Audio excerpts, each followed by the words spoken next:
दर्शकों, श्रावण का महीना शिव जी को अत्यंत और परम अत्यंत प्रिय है और इस श्रावण के महीने में हर भक्त ये चाहता है कि मैं कौन सा उपाय करूं, शिव जी को क्या अर्पित करूं जो हमें धर्म, अर्थ, काम और मोक्ष सभी पुरुषार्थ हमें प्राप्त हो। आइए दर्शकों, उसी का कुछ अंश लेकर मैं आया हूं जो आपको बताने जा रहा हूं। आज के युग में अर्थ का सबसे ज़्यादा प्रधानता है और अर्थ के बिना तो कुछ हो ही नहीं सकता। इसलिए अगर कोई इंसान धन की कामना करता है तो यह कोई बुरी बात नहीं।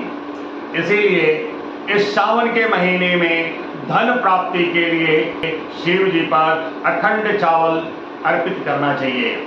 अखंड चावल अर्पित करने से भगवान भोलेनाथ अत्यंत और परम अत्यंत प्रसन्न होते हैं। शिव जी प्रसन्न होकर माँ लक्ष्मी से निवेदन करते हैं कि आप इस याचक के घर में जाइए और अस्थायी रूप से अपना निवास स्थान बनाकर इसे सुख समृद्धि संपन्नता प्रदान कीजिए। इसलिए श्रावण में जो चावल अर्पित करता है उसे सुख समृद्धि वैभव की कमी नहीं होती।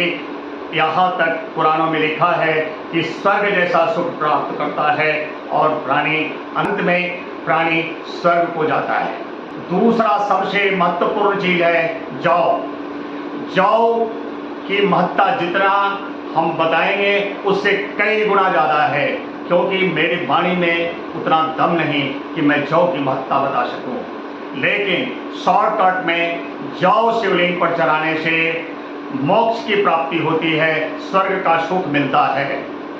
जौ के विषय में पुराणों में लिखा गया है कि अगर 1 लाख जौ के दाने से जो कोई भी जातक भगवान शिव का पूजन करता है उस जातक को अवश्यमेव ही स्वर्ग की प्राप्ति होती है। यहाँ तक शिव पुराण में लिखा है कि अगर जातक के घर में कोई अस्वस्थ चल रहा है, मरणासन्न है, तो उसे 1.25 लाख जौ स्पर्श कराकर शिव जी को अर्पित करने से वह प्राणी भी स्वर्ग को प्राप्त होता है। वह प्राणी भी मरणोपरांत स्वर्ग में ही जाता है। तीसरा सबसे महत्वपूर्ण सामग्री है वह है काला तेल।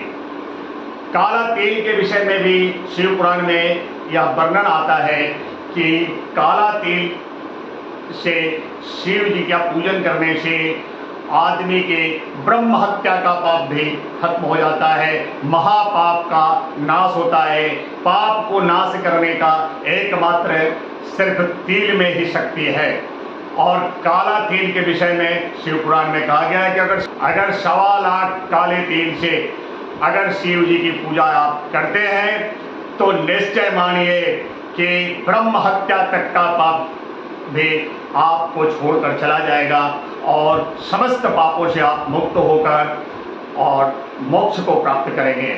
समस्त पितृगण देवी देवतागण भी अत्यंत प्रसन्न होकर शुभाशीष प्रदान करेंगे। जब तक आप धरती पर रहेंगे तब तक आप समस्त सुख ऐश्वर्यों को भोगते हुए अंत में आप समस्त पापों से मुक्त होकर वैकुंठ धाम को जाएंगे, शिवलोक को जाएंगे। अतः आप सभी से निवेदन है कि आप प्रतिदिन चावल, जौ और तिल का अर्पण शिवलिंग पर अवश्य करें। इससे आपको धर्म, अर्थ, काम और मोक्ष इन चारों सिद्धियों की प्राप्ति होती है।